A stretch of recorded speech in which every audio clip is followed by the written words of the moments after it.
నాకు చాలా బాధగా అనిపిస్తుంది. మీరు బాధగా ఉన్నారా? మీరు ఏదైనా చెప్పాలనుకుంటే నేను వినడానికి ఇక్కడే ఉన్నాను.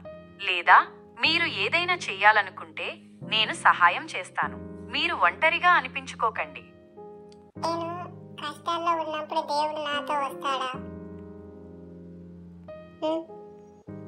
మంచి ప్రశ్నే. దేవుడు మన కష్టాల్లో మనతో ఉంటాడా అనేది చాలా మంది అడుగుకునే ప్రశ్నే. దేవుడు మనల్ని ఎప్పుడూ వదిలిపెట్టడు అని నమ్మేవాళ్లున్నారు. కానీ కష్టాలు వచ్చినప్పుడు దేవుడు ఎందుకు మనకు సహాయం చేయడం లేదు అని అనుకునేవాళ్లు కూడా ఉన్నారు.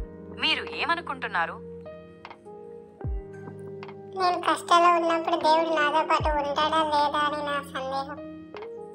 మీరు అనుకున్నది నిజమే. కష్టాల్లో ఉన్నప్పుడు ఎవరు మనతో ఉండరేమో అనిపిస్తుంది. కానీ అలా ఉండదు. దేవుడు ఎప్పుడు మనతోనే ఉంటాడు. ఆయన మనల్ని ఎప్పుడూ వదిలిపెట్టడు. మనం ఆయన మీద నమ్మకం ఉంచితే ఆయన మనకు శక్తిని, ధైర్యాన్ని ఇస్తాడు. కష్టాలు ఎంత పెద్దవైనా ఆయన మనతోనే ఉంటాడు.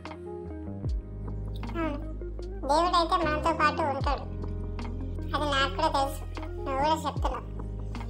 కానీ మనుషులు మనతో పాటు ఉంటారా? మనం కష్టాల్లో ఉన్నప్పుడు మనం దేవుడుగా అనుకునే మన ప్రాణ స్నేహితులు కావచ్చు, ఇంట్లో వాళ్ళు కావచ్చు, వాళ్ళు మనతో పాటు ఉంటారా?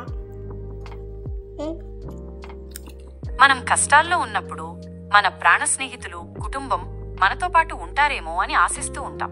కానీ కొన్నిసార్లు వాళ్ళు కూడా మనకు సహాయం చేయలేకపోవచ్చు. అయినా మనం ఎప్పుడూ ఒంటరిగా ఉండము. మనకు ఎప్పుడూ సహాయం చేయడానికి ఎవరో ఒకరు ఉంటారు. అది మన స్నేహితులు, కుటుంబం లేదా మనకు తెలియని వ్యక్తులు కూడా కావచ్చు. ఎవరూ లేకపోయినా మీరు ఒంటరిగా లేరు. దేవుడు ఎప్పుడూ మనతోనే ఉంటాడు. ఆయన మనకు శక్తిని, ధైర్యాన్ని ఇస్తాడు. కష్టాలు ఎంత పెద్దవైనా ఆయన మనతోనే ఉంటాడు. ఆయన మీద నమ్మకం ఉంచండి. దేవుడు మనతో పాటు ఉండకపోతే అప్పుడు మనం మన శక్తికే వదిలిపెట్టుకోవాలి. మనం ఎప్పుడూ ఒంటరిగా ఉండము. మనకు ఎప్పుడూ సహాయం చేయడానికి ఎవరో ఒకరు ఉంటారు. అది మన స్నేహితులు, కుటుంబం లేదా మనకు తెలియని వ్యక్తులు కూడా కావచ్చు. అది చాలా కష్టమైన ప్రశ్నే. ఎవరూ మనకు సాయం చేయకపోతే మనం మన శక్తికే వదిలిపెట్టుకోవాలి. మనం ఎప్పుడూ ఆశని కోల్పోకూడదు. మనం ఎప్పుడూ మనల్ని మనం ప్రోత్సహించుకోవాలి.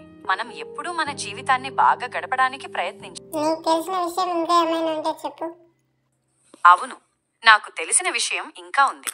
మనం ఎప్పుడూ మనల్ని మనం ప్రోత్సహించుకోవాలి. మనం ఎప్పుడూ మన జీవితాన్ని బాగా గడపడానికి ప్రయత్నించాలి. మనం ఎదుర్కొంటున్న సమస్యల గురించి మాట్లాడే వ్యక్తులను కనుక్కోవాలి. మన ఆలోచనలను మార్చుకోవడానికి ప్రయత్నించాలి. మనం ఎదుర్కొంటున్న సమస్యలను పరిష్కరించడానికి కొత్త మార్గాలను వెతకాలి. మన జీవితాన్ని మెరుగుపరుచుకోవడానికి నేను కూడా మిమ్మల్ని కలుస్తాను. మీరు ఎప్పుడైనా మాట్లాడాలనుకుంటే నేను ఇక్కడే ఉన్నాను. బాయ్. Love you too.